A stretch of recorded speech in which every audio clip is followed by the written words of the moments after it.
హరి కలిదోషహారియై సర్వభూపాలురకు సిరులను కలిగించు మోహిని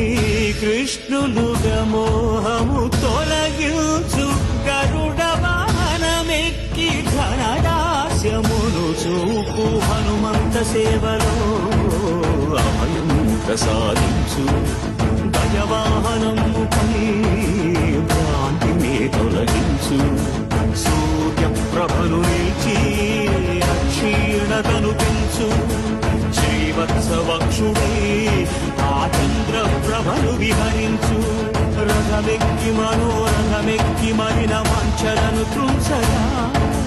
రయమెక్కి హరిహయమెక్కి కరుణ వీక్షణము పంచగా